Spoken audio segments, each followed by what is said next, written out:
Hi, hope you're doing well. I just recorded another one of these talks a moment ago. I feel like I've got another one in me. We'll see. So, in this talk on poetry and democracy, I plan to focus on Dante. And I was fortunate first that Robert Pinsky's translation of Dante's Inferno was on my PhD comprehensive exams reading list, and then that I got to teach it um, in a course, I guess a year or so after that, maybe 2 years. So I really got helped to look through it and first of all to marvel at the beauty of Dante's language. Um, to me, his terza rima that takes so many words with such sibilant sounds, such, for me, really lovely, sonorous, lyrical sounds, um, combining them together, uh, intensifying them through the rhyme is in itself a just a lovely reading experience, even not understanding the language. And so I love that Pinsky's translation is a bilingual one with the Italian on one page and the translation on the facing page. And although Dante was against translation, his writing in Italian was, I believe, remarkably democratic for its time. Um, he could have written in Latin, but he wrote in a language that more people might be able to understand. I don't know what literacy was like then in the 14th century, 13th. Uh, I forget, but his choice of that language, or his writing in Italian, I believe made the poem more likely to be understood by more people, whether they could read it or whether it was read to them. And then Pinsky's translation, really remarkably to me, combines accessibility with fidelity, um, because it keeps the terza rima form and even kind of plays with it in very good ways, and um, has language that I find uh, remarkably down to earth. So, my primary experience of Dante has been through that translation, and so this talk might focus almost completely on that. The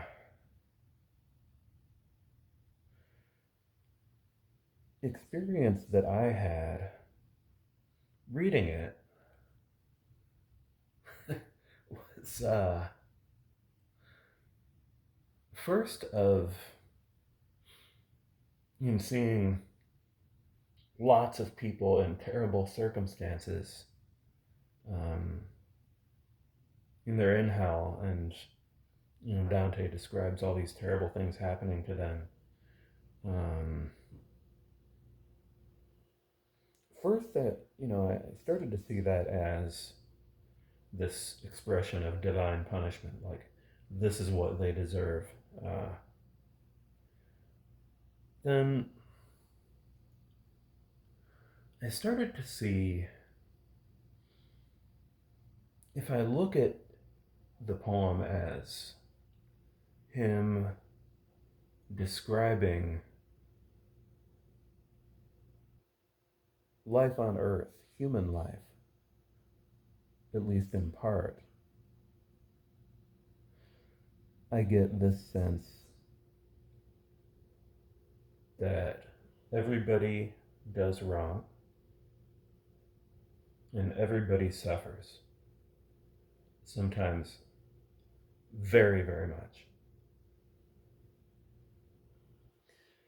And so there's kind of an invitation to empathy, maybe hidden in it, that I believe Pinsky's translation really helps to bring out. And also, with many of these characters being from social hierarchies, um, political, uh, religious, literary, maybe. All of them being brought into this space that's not defined by their hierarchies, but rather shows them united in suffering and united in having done things wrong. It works against, for me, the sense that social hierarchies are everything. It works against the idea that a king is essentially different from a non-king from anybody else. Um, it says to me, like, wherever we come from, we're all the same in very important ways, and in ways that can be seen in the context of eternity. Um,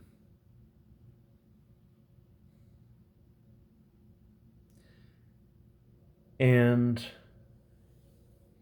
another democratic element of the Inferno for me is, rather than presenting himself or the speaker of the poem as the authority walking through the infernal landscape, um, being the one who can tell what's going on here, he is led. He has a guide. He has someone who can help him see what's going on. So, in my reading of it, again, there's a sense of partnership, um, peerhood, in him having the poet Virgil as his guide through it.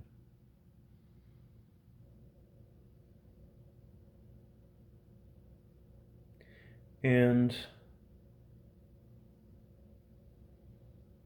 another thing that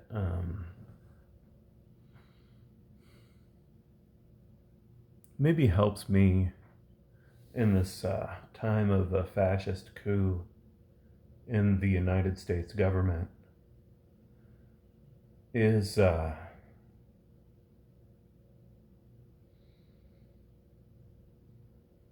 as I've been seeing the stories of people who have been detained, deported, um, on completely invented charges, punished terribly for no reason except not being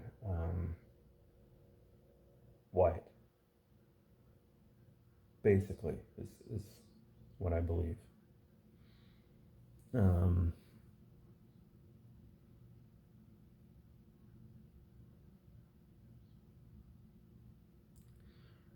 there's a sense of like these people did all they could. And I remember that especially from the start of the Inferno, where in the Elysian Fields, there are these Ovid and other poets who um, lived good lives but uh, can't enter paradise because of their religion. Um, there's a sense of like, sometimes no matter what you do, uh, bad or terrible things can happen to you. It's not about having consciously done something that deserved punishment or consequences. It's just about being human. And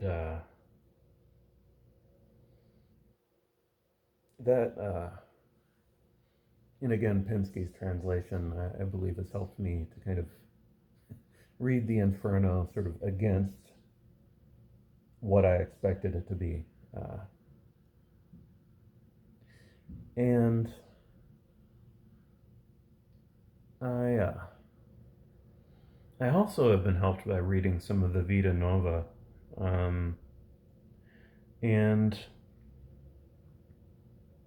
actually also in the Inferno, and in the Divine Comedy, I believe as a whole, uh, Dante has this focus on Beatrice, his muse, who, in my understanding, was not someone in an elevated social position, but she was somebody who his feelings drew him to for inspiration. And that, and I don't mean this to say that Dante treated her in an equal way, or that he treated other people that way in his poetry per se, but it's an experience of democracy to me in that he didn't go to an authority or invoke an authority in his poetry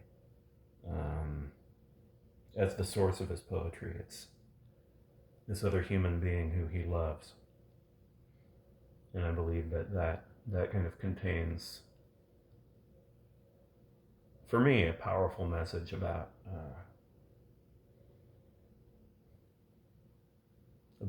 what I have the right to do as a human being, which is to seek connection with other human beings um,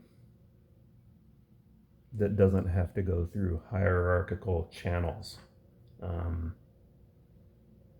I don't need permission from someone who's above me politically or religiously or in any other way to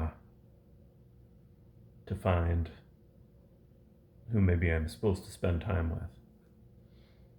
And it's a powerful and a helpful lesson or message for me. Thanks.